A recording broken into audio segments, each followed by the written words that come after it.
let's go on to after 400. What happened after 400? Well, you know what happened after 400. Bad things happened. That's the sack of Rome, if you can't see the details. That's raping and pillaging and ripping down the forum and firing it up, and it's burning in the background, and the ladies and the gentlemen of Rome are rushing to hide over here in the right corner. They're all hiding their children.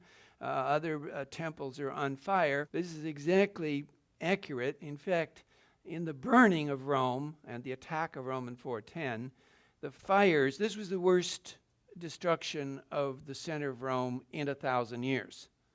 And the fires were so hot on this day, it was August 410, that the fires burned the Roman coins, melted them down, and merged them into the marble of the floors of the temples.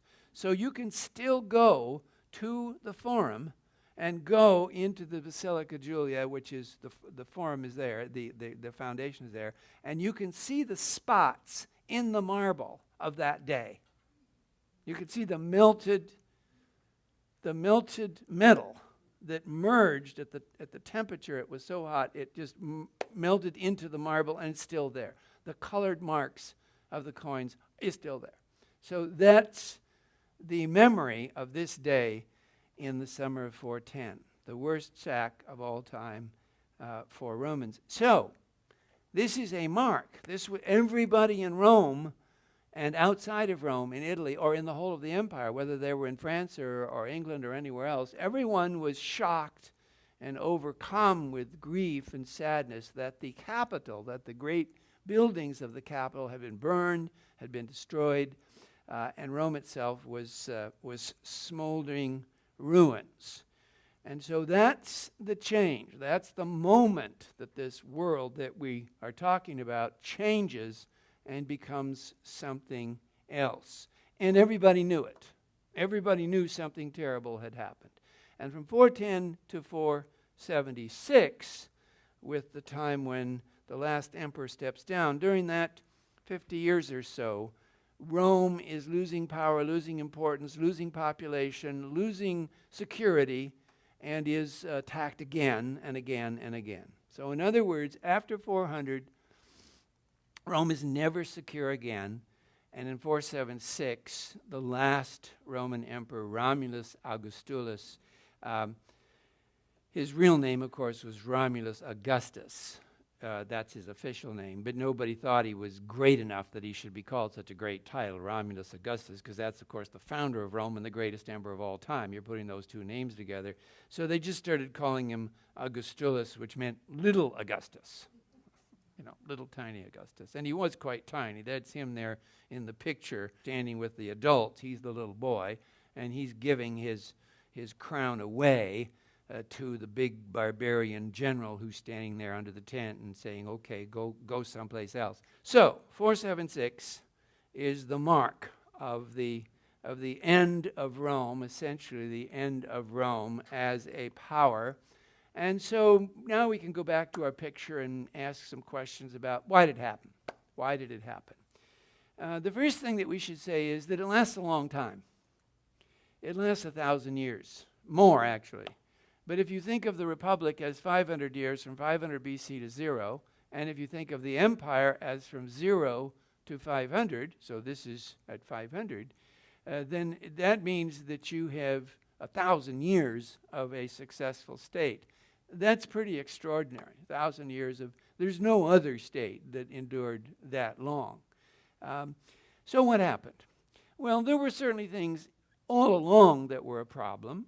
One of the biggest problems for the Roman state was they never figured out how to integrate the areas away from the capital into the running of the empire.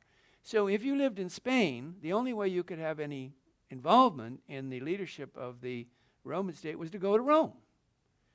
Now, we have invented representation. The United States of America and England together created representation. So you send someone there. Essentially, the English invent this with Parliament. You send someone, Mr. Smith, to the capital, and when he's there, he speaks for you. The Romans never thought this up. They never came up with this. So there was no way to integrate the distant parts of the empire with the city, and so the city became more and more and more a world of those who lived in the city and ran the empire and were Romans, and less concerned about someone in Spain or someone around. So that's one thing. Second thing was, they never came up with an idea of succession. They never had a way to solve the problem of how you get your next ruler. Since they weren't going to elect an emperor, what would be the way? Well, maybe you'd have the Senate elect it. Well, they never solved that problem. So they had periods of very good leadership and periods of very bad leadership. So, for example, the greatest leader of them all was Augustus, and he lives from, say, 30 BC to almost 2080. So he rules the empire for about 50 years, and he's so brilliant that it's 50 years of spectacular success. His stepson succeeds him, not so good, but not bad. But then chaos. Then after Tiberius, all the others, it's chaos. Nero, you know Nero. Caligula, oh my God, imagine Caligula. So even from this great family, big losers, big imperial losers. Then, in the next century, from 100 to 200, they hit it right on the target. They had 100 years of great emperors. And that's what you call it, the century of good emperors. And they had 5, and they just went one after the other, and then by 200, they had basically run out of great emperors. But they had 100 years of successful emperors. How'd they do it? Well, each emperor would choose someone, possibly in the family, but maybe not, and adopt that young man as his son, intentionally nominating him to be the successor. And then he would associate him with him all during his leadership. And then when he died, the younger man would take over. It worked 5 times. So you got 100 years. But then it all fell apart because, of course, then somebody around 200 wouldn't do it, didn't do that way, and then we had 100 years of chaos. So there was no one plan as to choose the leaders. Then the next problem was that outside of the empire, there were more and more and more people who wanted to get in. And these were the barbarians. We call them barbarians because that's a word the Greeks used to describe the people who weren't Greek. So we've just adopted it. So there were the non-Romans outside the empire, and those peoples were growing and growing and growing in numbers, and increasing the pressure on the walls and the gates and the protection, and eventually it broke through. So that's part of it. And that's certainly the sack of Rome. 410, those are barbarians. So part of it is problems in the Constitution, problems in leadership and succession, and problems with barbarian invasions. Now, another suggestion from Mr. Gibbon in his big book was Christianity. Yeah, that was his suggestion. What wrecked the Roman Empire was Christianity. Why? Well, because it taught these people to be nice, sit around and forgive everybody. Well, how are you going to run an empire like that? You see, I mean, who can run an empire forgiving everybody all the time, being nice to everybody? And he said what the Romans needed was toughness. Knock those barbarians back, hit them, whack them. And instead, here were all these Christian priests standing around saying, no, be good, forgive them. And so that's his idea, is that Christianity ruined the empire. So you can think about that. If you don't like the Christians, then maybe you'll like that idea. But it's still greatly debated. But it's one of the explanations that has been written on many, many, many times, that the Christians wrecked the empire. Certainly, the invasions hurt the empire. So there's no question that the invasions from 200 or 300 on did terrible damage. And our nice little map on the screen just shows you the names of some of these people. There are up in the north, there are the Angles and Saxons who invade England. They don't come to Rome. The Franks are the orange line, and they end up into France and into the Loire. So you can see that arrow up there in the northwest corner.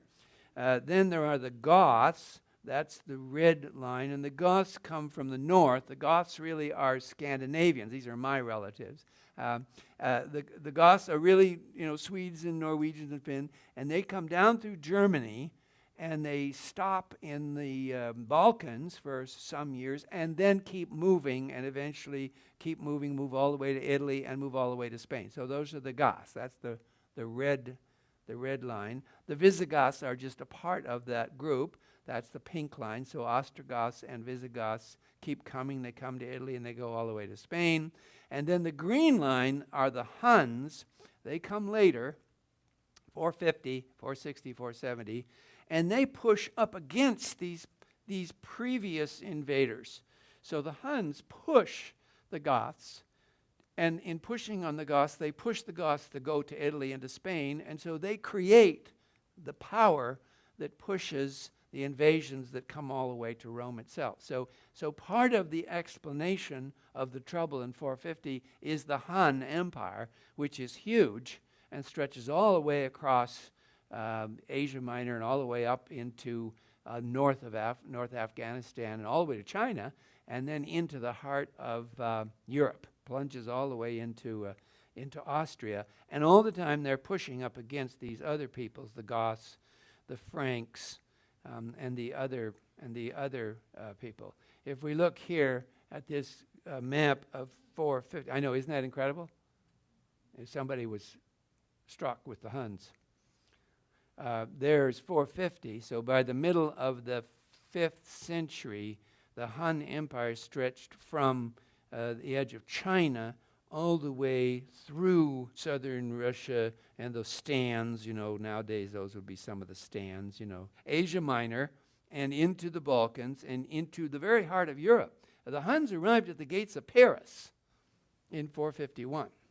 So that's how far into Europe they went. But then later they pulled back. But all of this growth of the Hunnic Empire impacted Europe and pushed the other tribes, Franks, deeper and deeper into European countries.